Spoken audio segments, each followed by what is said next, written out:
સુરતના ઉધના વિસ્તારમાં કામદારે પોતાના સુપરવાઇઝર પર 12 ઇંચના ચપ્પુ વડે જીવલેણ હુમલો કર્યો હોવાનો ચોંકાવનારો કિસ્સો સામે આવ્યો હતો।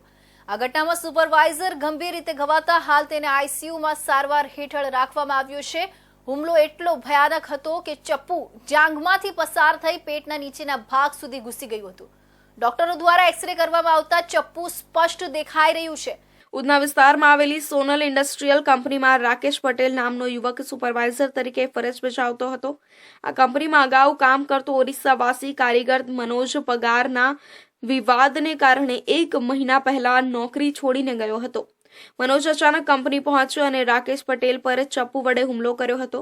પીડિત રાકેશને પેટના ભાગે 4 ઘા મારી કારીગર ફરાર થઈ ગયો હતો। બાદમાં રાકેશને ગંભીર ઈજાગ્રસ્ત હાલતમાં સારવાર અર્થે નવી સિવિલ હોસ્પિટલ લઈ જવામાં આવ્યો હતો।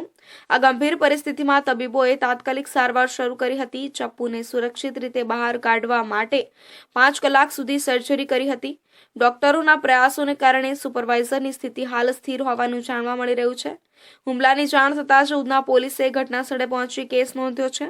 પોલીસે જણાવ્યું છે કે આરોપી મનોજને ઝડપી પાડવા ટીમ બનાવવામાં આવી છે। સીસીટીવી ફૂટેજ તેમજ સાક્ષીઓના નિવેદનોના આધારે આગળની કાર્યવાહી થશે।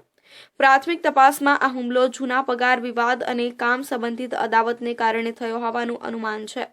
હાલ આ મામલે ઉધના પોલીસ તપાસ કરી રહી છે। રાકેશ પટેલ હાલ હોસ્પિટલમાં સારવાર હેઠળ છે। તેની સારવાર કરતા તબીબોએ જણાવ્યું છે કે ઈજા ગંભીર છે, પરંતુ સ્થિતિ પર નિયંત્રણ લાવવા માટે પ્રયત્નો ચાલી રહ્યા છે। પોલીસના પ્રાથમિક તપાસમાં ખુલ્યું છે કે સુપરવાઇઝર અને હુમલાખોર કામદાર મનોજ અને પગાર અને પૈસાની લેતી દેતી બાબતે વિવાદ હતો। પોલીસે આ હુમલાને પગલે તપાસ શરૂ કરી છે અને ચપ્પુને પુરાવા તરીકે કબજે કર્યું છે।